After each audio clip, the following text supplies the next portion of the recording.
What is the woman's function in the church and the world? Let's talk about that.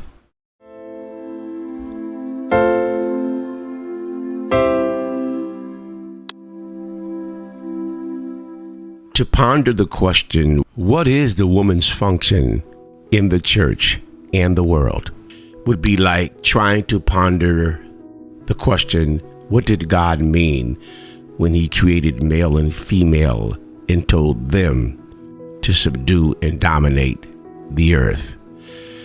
The reality is, I believe that the church is straining at a gnat and swallowing a camel when it comes to this whole idea of what is woman's role within the church. The reason we're having this debate is because it is born out of a social understanding of a woman's place that has migrated to religion and other disciplines and come back out as the will of God. The will of God is quite simply seen in what God intended when he created man and women. His intentions are seen in the animal kingdom, in nature, and all its parts.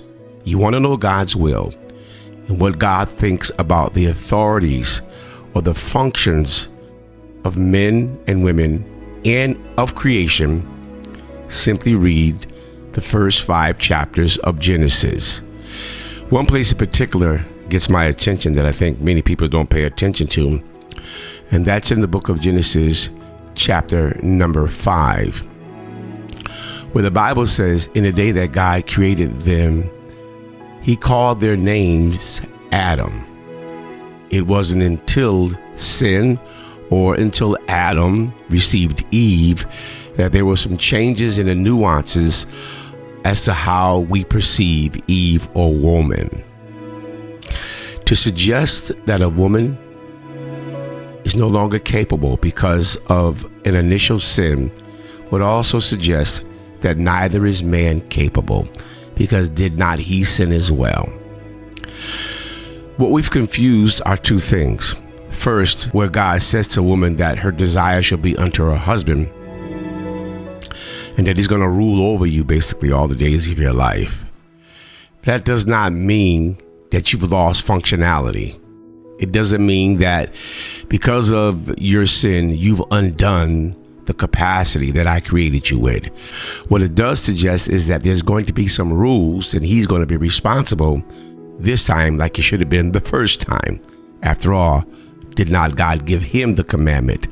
So you might add that man is sort of punished and reminded, you're responsible. I've given you the edge, but that doesn't mean I've taken away her capacity.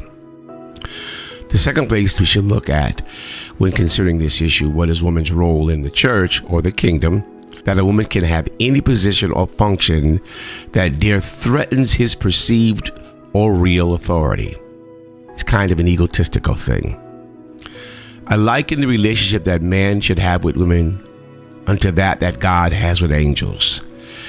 I've heard it preached over the years when God said, let us make man in our image, that he was talking to Jesus. He was not talking to Jesus.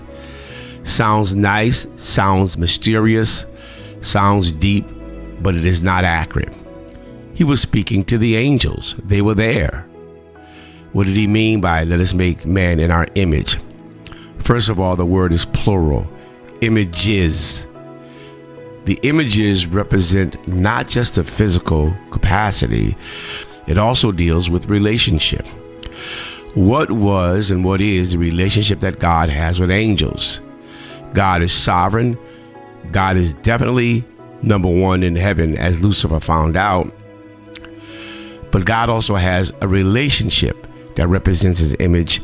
And that relationship is that he has with angels.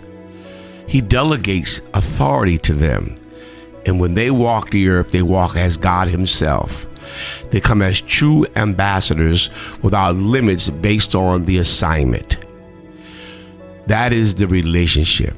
The word images means the functional relationship that I have with you. Let us also create that whole concept. As angels work as co-agents with God, over creation and in creation, so also shall Eve.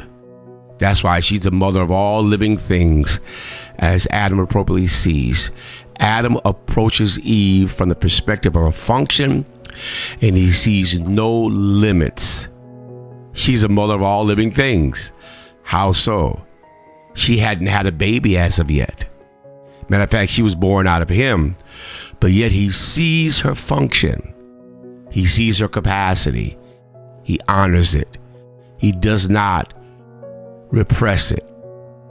He does not diminish it. He does not stifle it. He does not control it. He honors it. He gives it a title, and he elevates her. Be careful, brethren.